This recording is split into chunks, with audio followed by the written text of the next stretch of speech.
Donc on va se diriger jusqu'à l'extérieur du périphérique, on fait coucou, on met la caméra, on dit au revoir, on est parti.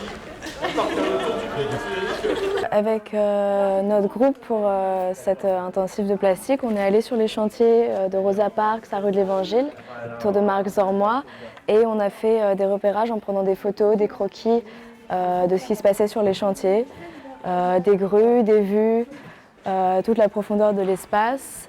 Et en revenant ici, on a passé les photos en noir et blanc pour d'abord faire un premier repérage des nuances de gris, de noir, de blanc qui se passent parce que c'est pas facile à repérer sur la couleur.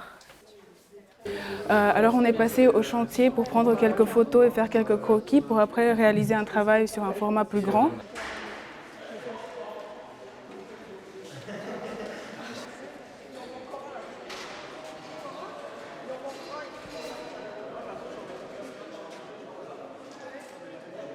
Alors donc le projet était de créer une frise avec les dessins de chacun. On a commencé le jour 1, on a tous été sur Saint-Denis-sur-Seine et on s'est répartis plusieurs sites qui avaient tous rapport avec les JO 2024. Donc plusieurs sites en construction avec un rapport au chantier qui était le thème de tous les PA de ce semestre. Donc on s'est répartis tous ces chantiers, on a tous été sur le site, on a fait plein de croquis, plein de photos pour revenir le soir avec pas mal de données. On est revenu après le jour 2. On a commencé à faire plein d'esquisses de ce qu'on voulait faire, ce qu'on voulait montrer en fait par rapport à cette frise. Donc ça a donné plusieurs résultats qu'on peut voir sur les côtés, totalement différents.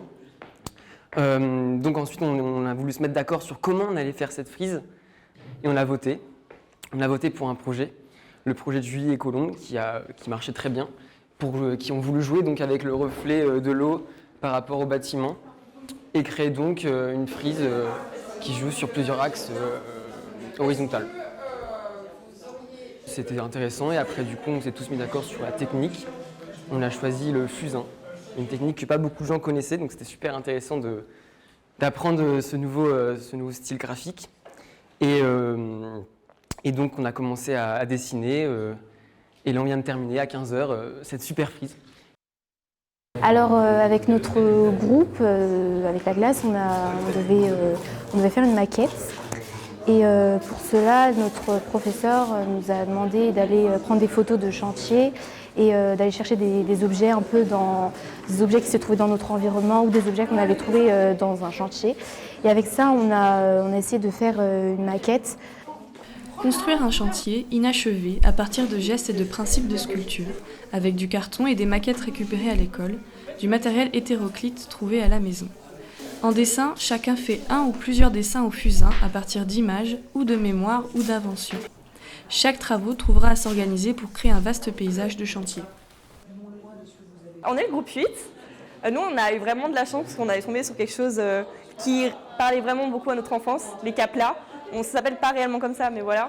Et du coup, on a vraiment pu travailler sur le côté technique en faisant des recherches un peu sur la structure. Et du coup, on s'est vraiment amusé sur la représentation, donc par exemple les ponts, les immeubles. Voilà, donc là, on est sur quelque chose assez intéressant parce que dès qu'on ouvre, en fait, dès qu'on arrive dans la pièce, on a quelque chose d'assez grandiose. Tout de suite, en fait, ça rappelle des souvenirs à tout le monde.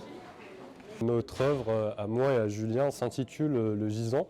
Donc, elle fut inspirée d'une œuvre de Fabrice Hibert qu'on a vue lors d'une exposition à la Fondation Cartier. En fait, le principe de l'œuvre, c'est que l'homme est le seul responsable de la pollution sur Terre, d'où la carcasse et la forme humaine en forme de déchets. Notre projet s'intitule Le chantier archéologique de Notre-Dame. Donc on est allé visiter il y a 2 jours la crypte archéologique qui est placée sous la dalle de Notre-Dame. Et on a essayé d'interpréter les différents éléments qu'on a vus. Donc on peut voir différentes strates de niveau qui correspondent à différentes époques historiques. Et en dessous, on a essayé de recréer un chantier archéologique avec des petits bonhommes qui creusent, etc. Et différents éléments historiques comme des amphores ou autre chose. Des murs aussi qui sont cassés. On a aussi au fond, je ne sais pas si on peut le voir, mais essayer de mettre des termes et aussi représenter comment on aérait à l'époque les villes, etc., les différents systèmes. Et au-dessus, du coup, on a représenté Notre-Dame avec la dalle et voilà, les différents éléments et aussi la clôture de chantier qui montre que c'est aujourd'hui et pas avant. Alors, pour le workshop, on est parti de l'idée de la thématique du chantier au sens concret, mais aussi au sens figuré. Le monde en chantier, la société en chantier. Et on a visité plusieurs expositions et sites. L'exposition de Fabrice Hibert à la Fondation Cartier, Notre-Dame avec son chantier de restauration et la crypte archéologique qui est juste devant. La tour Pleyel et le quartier avec les nouvelles constructions pour les Jeux Olympiques et le chantier du Grand Palais et du Grand Palais éphémère. Et le troisième jour, les étudiants ont interprété les visites par petits groupes en volume, en maquettes, en 3D, avec des petites installations et des projections. De base, on devait partir sur un bâtiment qu'on voulait rénover, qu'on voulait faire comme maquette. Mais ensuite, avec réflexion, avec les amis, on s'est dit, pourquoi pas faire une grande maquette, on pourrait se promener, qu'on pourrait visiter. Donc moi je pense qu'il ne faut pas décider de manière affirmée lesquelles options on prend. Par contre, il faut se laisser la porte ouverte, effectivement. Moi je pense que c'est peut-être pas mal de changer un peu les trucs, de jouer avec les murs, de jouer avec les grands formats. Je vous dis ça parce que je vois qu'on a des grands panneaux de table qui sont là, qui ne servent pas. On a ceux qui sont là sous la table qu'on peut également utiliser et faire comme des skyline. En fait, on est parti donc sur l'idée d'une exposition. On a eu plusieurs idées de mise en forme. On s'est très rapidement rendu compte que ce qui était le plus intéressant, c'était de faire un arc de cercle parce que ça permettait une circulation. Et on a aussi eu l'idée que, comme l'idée était de se balader dans les salles, ce serait intéressant de faire un couloir, comme une sorte de chemin qui passe entre les salles. Donc on a constitué une sorte de passage. Donc ce qu'on a décidé de faire, c'était représenter un chantier à moitié en 3D, donc dans une boîte en carton, avec dans le fond une lumière qui arrive par derrière, qui illumine un peu le chantier, qui sont généralement un peu mis sur les côtés. Et donc c'est une illumination du chantier par la représentation, avec des matériaux de récupération, notamment avec du carton, avec du fil de fer. Et donc on a voulu un peu montrer à plusieurs échelles, avec plusieurs plans, les chantiers et comment ça se passait un peu sur les chantiers et le processus donc, de création des bâtiments et de leur construction. Pour la vidéo, on voulait cacher le moniteur pour pouvoir l'intégrer dans la composition.